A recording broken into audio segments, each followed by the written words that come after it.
റോഡരികിൽ മാലിന്യം തള്ളുന്നത് തടയാൻ ദമ്പതികൾക്ക് തോന്നിയ പോംവഴി ഇന്ന് നാടിനെ സന്തോഷിപ്പിക്കുകയാണ്.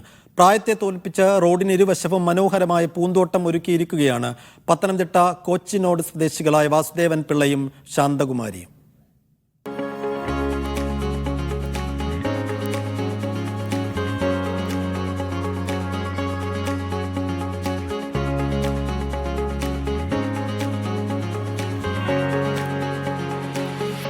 ചാലപ്പള്ളി പെരുമ്പട്ടി റോഡിലൂടെ യാത്ര ചെയ്യുന്നവരുടെ കണ്ണും മനസ്സും ഒരുപോലെ നിറയും.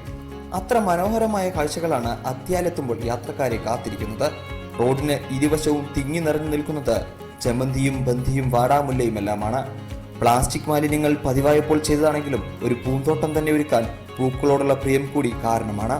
പൂക്കളോട് വലിയ ഇഷ്ടമാണ്. പിന്നെ വേസ്റ്റിലില്ല ശല്യം ഒരുപാട്, അതുകൊണ്ട് എല്ലാം ആകുമല്ലോ എന്ന് ഞാൻ നടത്തുക. ഇപ്പോൾ എല്ലാ ആളുകൾക്കൊക്കെ ഭയങ്കര ഇഷ്ടമായത്. വരുന്നവർ വഴിയെ പോകുന്നവർ മുഴുവൻ ഫോട്ടോ എടുത്തേ പോകും. പിള്ളേരെല്ലാം മൊബൈലിൽ പിടിച്ചേ പോകുള്ളൂ. മനസ്സിന് സന്തോഷമുണ്ട്. രാവിലെയും വൈകിട്ട് ഇറങ്ങി ഒരു റൗണ്ട് അടിക്കും. ഫോട്ടോ എടുക്കാനും പൂന്തോട്ടം കാണാനും നിരവധി പേരാണ് ഇവിടെ എത്തുന്നത്. കല്യാണ ഫോട്ടോഷൂട്ടുകൾ പോലും ഇരുവിടെയും റോഡരികിലെ പൂന്തോട്ടത്തിൽ നടന്നു. ഇവിടെ എല്ലാം ഫേമസ് ആയി. എൻ്റെ കൂട്ടുകാരൊക്കെ ഇവിടെ ആണെന്ന് ചോദിക്കുന്നുണ്ട്.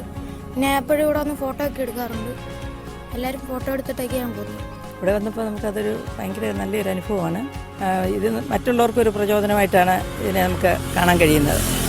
ഇങ്ങനെയുള്ള ഒരു സംരംഭം തുടങ്ങിയത് ഇവിടെ ഈ അമ്മയുടെ അച്ഛൻ്റെ മനസ്സിൽ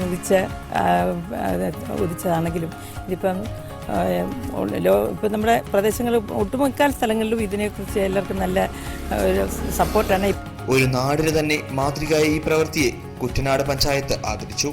മാലിന്യമുക്ത കേരള പദ്ധതിക്ക് നൂതന മാർഗം ആവിഷ്കരിച്ചതിനായിരുന്നു ആദരം. പഞ്ചായത്തിന്റെ മറ്റു ഭാഗങ്ങളിലും ഇതേ രീതി ആവിഷ്കരിക്കാനാണ് തീരുമാനം.